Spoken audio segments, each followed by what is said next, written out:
Good morning students. आज हम लोग पार्ट एक वह देश कौन सा है इस पाठ की कविता को पढ़ेंगे और इसके बारे में जानेंगे। पहले आप लोगों ने ऑनलाइन क्लासेस में इस पाठ को पढ़ा था, फिर आज हम इसका रिवीज़न करेंगे। प्यारे बच्चों, इस कविता को ध्यान से सुनिए और इसका व्याख्या भी आप लोग सुनिए। मनमोहिनी प्रकृति की जो गोद में बसा है, सुख स्वर्ग सा जहाँ है, वह देश कौन सा है। मनमोहिनी, मनमोहिनी में आप लोग अंडरलाइन करिए। मन को मोहने वाला, प्रकृति की जो गोद में बसा है, अर्थात प्रकृति की जो गोद में बसा है, सुख उसका जो है स्वर्ग के समान फैला हुआ है, वह देश कौन सा है, अर्थात भारत देश है। जिसके चरण निरंतर रत्नेश धो रहा है, जिसका मुकुट हिमालय, वह देश कौन सा है। जिसका चरण, निरंतर माने लगातार, निरंतर में अंडरलाइन करिए।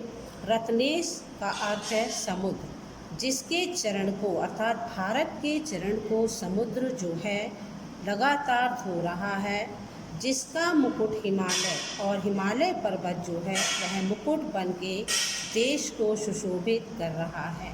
नदियाँ जहाँ सुधा की धारा बहा रही हैं, सींचा हुआ सलोना, वह देश कौन सा है। यहाँ भारत देश में जो नदियाँ बह रही हैं वह अमृत की धारा के समान बह रही हैं और उससे सींचा हुआ वह देश हमारा भारत देश है। जिसके बड़े रसीले पलकंद नाज में भी सब अंग में सजे हैं, वह देश कौन सा है। जिसके अंगों में अर्थात भारत देश के अंगों में अर्थात भारत देश को हमारे सजाए हुए हैं फल, कंद, नाज और मेवे। जिस पे सुगंध वाले सुंदर प्रसून प्यारे दिन रात हंस रहे हैं, वह देश कौन सा है।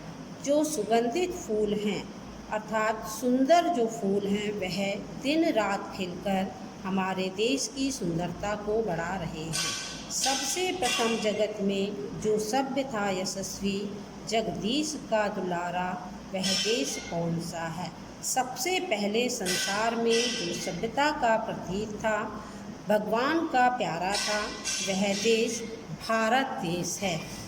पृथ्वी निवासियों को जिसने प्रथम जगाया, शिक्षित किया, सुधारा, वह देश कौन सा है। हमारे देश में रहने वाले अर्थात पृथ्वी में रहने वाले सभी को जगाया अर्थात अज्ञानता से दूर कर शिक्षित किया, उसको सुधारा, वह भारत देश ही था। जिसमें दधीचि दानी हरिचंद कर्ण से थे, सब लोक का हितैषी, वह देश कौन सा है। जिस देश में दधीचि दानी हरिश्चंद्र कर्ण जैसे थे, वह संसार भारत का भला करने वाला भारत देश ही है। वाल्मीकि व्यास ऐसे जिसमें महान कवि थे, श्री कालिदास वाला, वह देश कौन सा है। हमारे देश में महान कवि वाल्मीकि, व्यास, कालिदास आदि रहे, वह भारत देश ही है। 36 कोटि पाही सेवक सपूत जिसके, भारत सिवाय दूजा, वह देश कौन सा है। 36 कोटि, कोटि में अंडरलाइन करिए, कोटि का अर्थ है करोड़। 36 करोड़ जो हमारे देश के वीर सपूत जो हुए हैं, वह भारत के अलावा किसी देश में नहीं थे अर्थात भारत देश में थे।